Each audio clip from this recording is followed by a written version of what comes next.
The keeper of the keys. Uncle Vernon runs into the room. "Who's there?" he shouts. He is holding a rifle in his hands.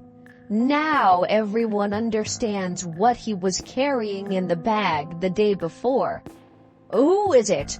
I warn you, I have a gun." There is a pause. Splash! The door is hit so hard that it breaks and comes flying into the room.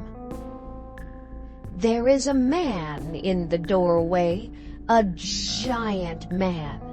His face is almost completely covered with long, messy hair and a big black beard.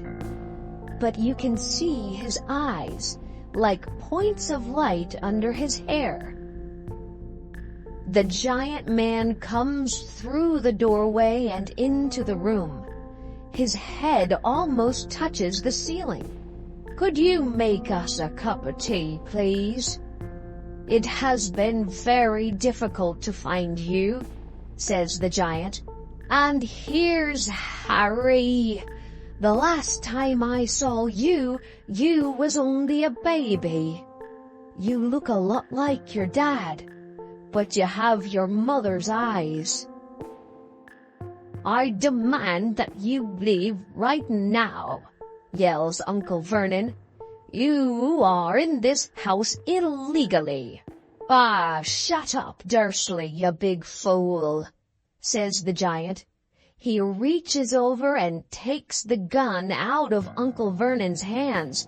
He bends the barrel of the gun into a knot as if the gun were made of rubber.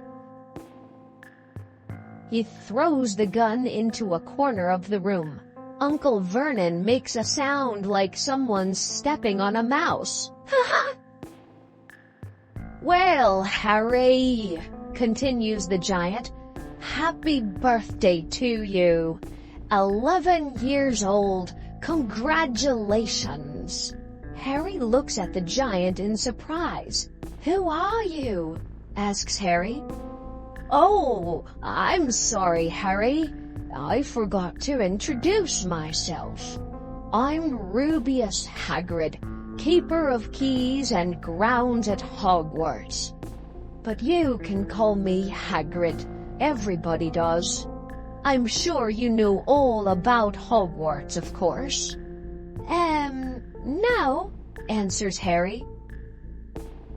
"Excuse me?" says Hagrid, looking shocked. "You don't know about Hogwarts?" Hagrid looks angrily at the Dursleys, who try to hide in a corner.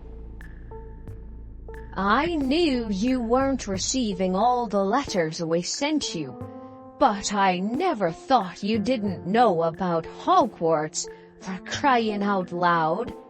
Didn't you ever wonder where your parents learned all of it?" "All of what?" asks Harry, very confused now. "All of what?" Hagrid yells.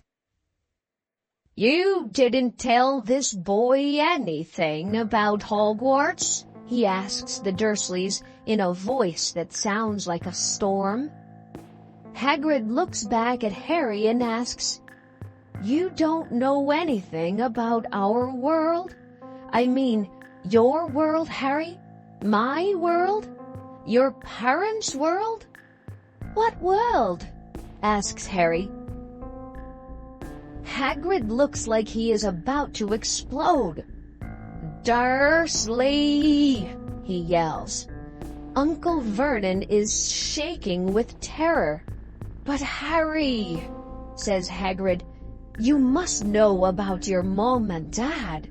I mean, they're famous. You're famous too." "They were famous? Really? My mom and dad?" says Harry. "You don't know," says Hagrid sadly. "You don't know who you are, do you, Harry?" You don't know what you are." "Stop!" yells Uncle Vernon, who finds some courage to speak. "I forbid you to tell him anything." "Oh, go sit on some nails, Dursley, you great fat pot of pudding," answers Hagrid.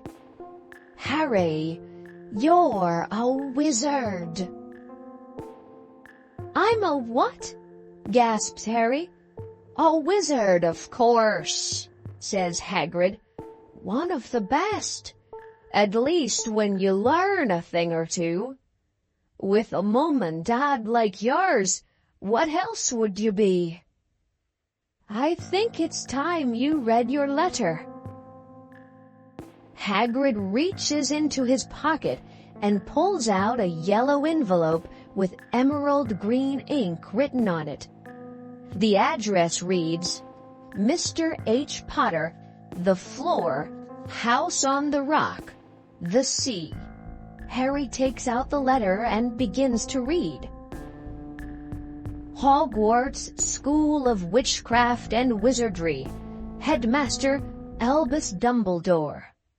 Dear Mr. Potter, we are happy to inform you that you have been accepted at Hogwarts School of Witchcraft and Wizardry.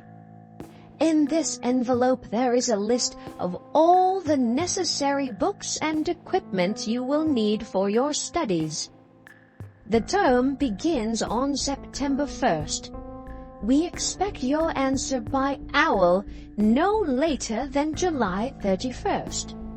Yours sincerely, Minerva McGonagall, Deputy Headmistress." Harry has so many questions that he doesn't know which question to ask first. Then Hagrid asks, "Well, Harry, are you ready to go? Hogwarts awaits you." Before Harry can answer, Uncle Vernon says, "He's not going. I'd like to see you try to stop him, you great fat muggle," growls Hagrid. "What's a muggle?" asks Harry, very interested. A muggle," says Hagrid, "it's what we call non-magic people, like your uncle here. And it's bad luck you grew up in a family of the worst kind of muggle. We made a promise when we accepted Harry that we would never allow him to be a wizard. It's all nonsense anyway." "You knew?" asks Harry. "You knew I'm a wizard?" "Knew?" yells Aunt Petunia. "Knew? Of course we knew. Especially since my horrible sister was what she was. She got a letter just like you, and then she disappeared and went to that school, and came home every vacation with her pockets full of magic nonsense. She turned our teacups into rats. She was a freak, but my mother and father always loved her best. Lily this and Lily that. They were proud there was a witch in the family." She pauses to take a breath and then continues in an angry voice. "Then she met that Potter boy at school, and they got married, and had you. And I knew you were going to be just the same, just as strange, just as abnormal. And then she went and got killed, and we got stuck with you." "She was killed?" yells Harry. "You told me she died in a car crash." "Car crash!" Hagrid screams at the Dursleys. "How could a car crash kill Lily and James Potter? That's ridiculous. I can't believe Harry Potter does not know his own story, even when every kid in our world knows his name. Hagrid looks sad. I had no idea. Dumbledore said it might be difficult to find you, but I didn't know it was this bad. But Harry, I don't know if I'm the right person to tell you your story. But someone has to tell you. You can't go to Hogwarts without knowing the truth about your past. He looks at the Dursleys with an angry expression on his face. Well, I'll try to tell you as best as I can. I don't know everything myself. It's a big mystery, some parts of the story. It begins with a person called... Who? Asks Harry. I don't really like saying his name. No one in our world likes saying his name, answers Hagrid. Why not? Great goblins, Harry. People are still scared of him. Oh, this is difficult. Well, there was this wizard who turned bad. As bad as you could be. Worse than worse. His name was... Hagrid cannot finish. Finally he says slowly in a low voice, his name was Voldemort. I can't say it again, Harry. Anyway, this wizard, about 20 years ago, turned bad and started looking for followers. He was becoming more and more powerful. They were dark days, Harry. You didn't know who to trust. Bad things started to happen to good wizards and witches. He started taking control of everything. But there were some people who tried to stop him.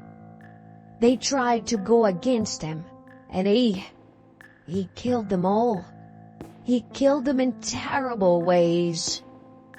One of the only safe places for us was Hogwarts. I think Dumbledore was the only one you know who was afraid of. He didn't try to attack the school, at least at first. Harry is filled with wonder as he listens to the story. Hagrid continues. Now, your mom and dad were the best witch and wizard you could know. They were head boy and head girl at Hogwarts in their day. But you know who must have been afraid of them.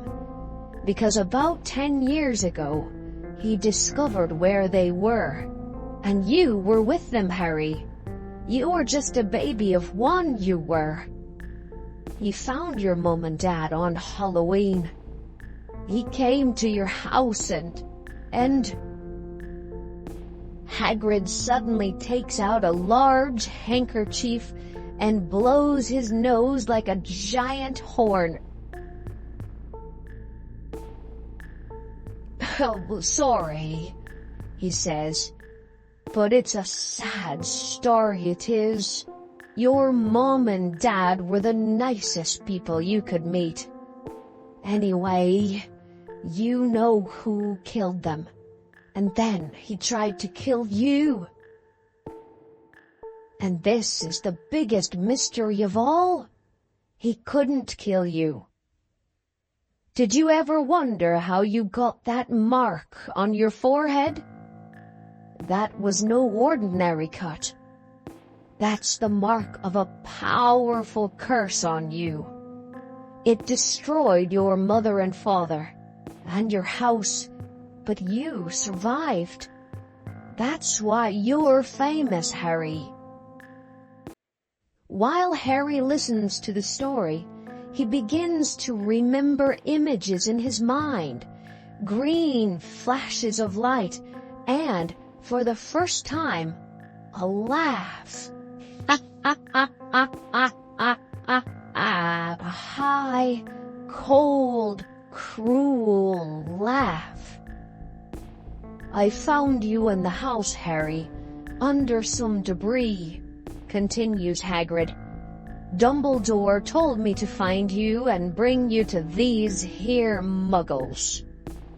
Hagrid looks at the Dursleys with disgust on his face. At that moment, Uncle Vernon begins speaking angrily.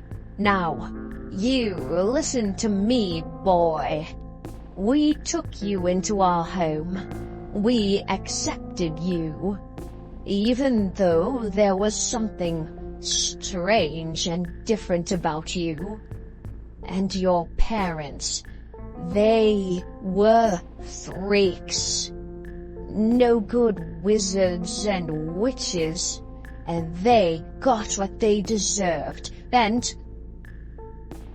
Before Uncle Vernon can continue, Hagrid jumps up from the sofa where he is sitting.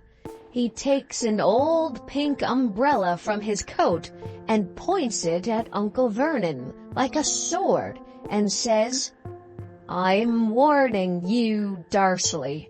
One more word and I'll—" Uncle Vernon loses all his courage and he becomes silent. "That's better," says Hagrid. "But what happened to Sorry, I mean, you know who?" asks Harry. "Good question, Harry. He disappeared. He vanished. That's the biggest mystery of all. No one knows where he is. He was so powerful, and now he's just gone. Some say he died. That's nonsense if you ask me. Some say he's still out there, waiting. I don't believe it. But the ones who went to his side, the dark side, they all came back. So he must be gone for good. But he lost his powers, I think. He's too weak to continue fighting. Something about you took away all his strength, Harry. Something happened that night. With you. With him. Nobody knows what happened. And that's the mystery. But he's gone." But Harry is confused now. He does not believe that he is a wizard, and certainly not a famous wizard. After all the abuse he receives from the Dursleys. "Hagrid," says Harry, "I think you have made a mistake. I don't think I can be a wizard." Hagrid laughs. "Oh, not a wizard, eh? You never made strange things happen when you were scared or angry." Harry thinks about this. All the things that have made the Dursleys angry with him have happened when he was angry or upset.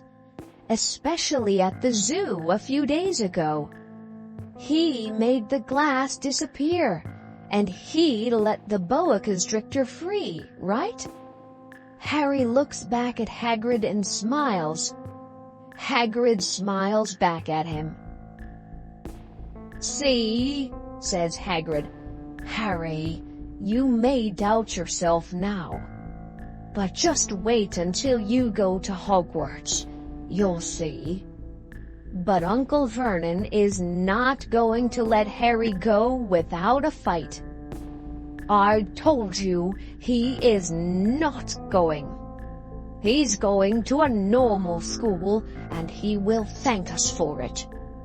I have read all those letters you sent him. Nonsense. If he wants to go to Hogwarts, a muggle like you can't stop him. He's Lily and James Potter's son. He'll go to Hogwarts, and he'll be with young people like him. People who will respect him for who he is. And they'll be taught by the greatest headmaster there is, Albus Dumbledore. I will not pay for some crazy old man to teach him silly magic tricks, yells Uncle Vernon. But Uncle Vernon has gone too far this time. Hagrid picks up his umbrella. Never, he yells. Insult Albus Dumbledore in front of me. He moves his umbrella towards Dudley, and there is a bright flash of violet light and the sound of a firecracker. Dudley screams and puts his hand on his fat bottom. He begins jumping up and down in pain. There is a hole in his pajama pants with a little pink tail sticking out. Uncle Vernon yells in terror and takes Aunt Petunia and Dudley into the other room and slams the door. "I don't think my spell worked," says Hagrid, confused. "I wanted to turn him into a pig." "Oh well, he is fat enough already." He looks at Harry. I would appreciate it if you, didn't say anything about this to anyone at Hogwarts, Harry. I'm not supposed to, use magic." "Why can't you use magic, Hagrid?" asks Harry. I was at Hogwarts myself, but, I was expelled. But Dumbledore let me stay and be the gamekeeper. Dumbledore is a great man." "Why were you expelled?" "Oh, Harry, it's getting late. Take my coat and lie down here by the fire and get some sleep. We have lots to do tomorrow," says Hagrid. "Hogwarts awaits you, Harry."